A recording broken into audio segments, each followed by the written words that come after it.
Hello, welcome to today's video tutorial on padded satin stitch. Padded satin stitch is what it says on the tin. It is satin stitch that is raised up by way of an underneath layer of stitches in a different direction to the top layer that you want visible. I would normally work it in the same colour, but so that you can see more easily what I'm doing the underneath layer in this dark blue, and then over the top I will go in the other blue.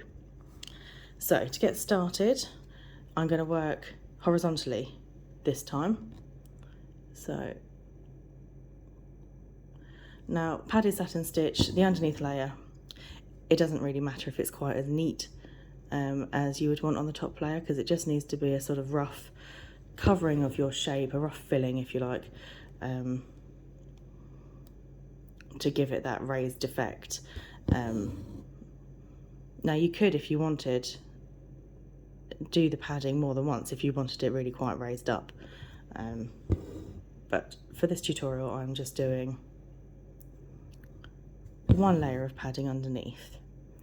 I am working this with 6 strands of thread, just to make it slightly more raised up so that you can see the effect a bit better, and then I'll be working the top layer back in 4 strands as I did with the previous tutorial on satin stitch. So I'm just going to go ahead and fill this all in, and then I will show you the end result shortly. Right, so you'll see that I've finished off the underneath layer. You might notice the edges aren't quite as neat as perhaps they could be, and there's a few little gaps, but because no one's actually going to see this bit, it doesn't really matter too much. You're just going to sew straight over the top of it, and you can cover up these rough edges with some nice straight satin stitches along there. So I've rethreaded my needle with the top colour. As I said earlier, I'm working in 4 strands again. The underneath layer was in 6 strands.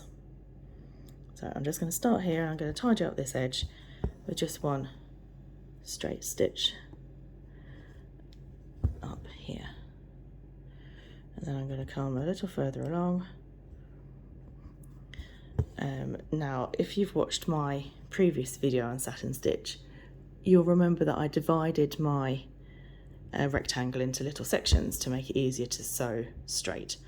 Now you don't have that here, so you have to judge it, and you'll see I've gone slightly wonky with this stitch even now, but as long as you try and keep an eye on it, you should still end up with a fairly nice, neat,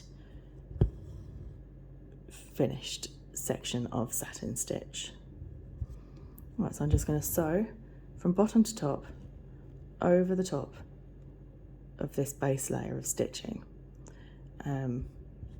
You will see that dark colour through the bottom, but as I said earlier, if I was doing a sort of proper section for a pattern, I would use the same colour. This is just so you can see more easily what's happening, and you can see the stitch direction. So it will look a lot nicer than this when you're doing it for real.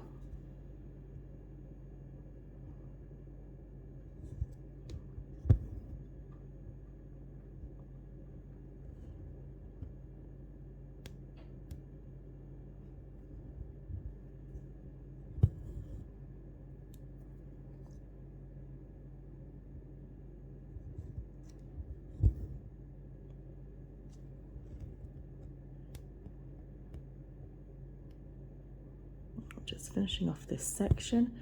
You can probably already start to see there's a slight raised element to that.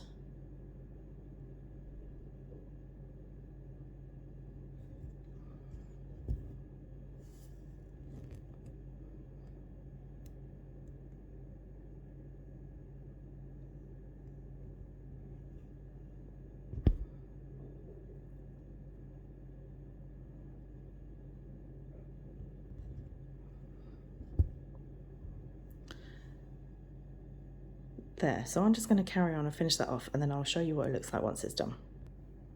Okay, so I've almost finished off this section of padded satin stitch. I was just leaving this end bit just so that, as a reminder really of what the underneath layer looks like, so that the stitches are in the opposite direction, and it just shows the difference in height. If I just tilt it, this is much more raised. It has a lovely padded texture. Yeah, and it can be a nice way of sort of giving a bit of height and texture in your hoops.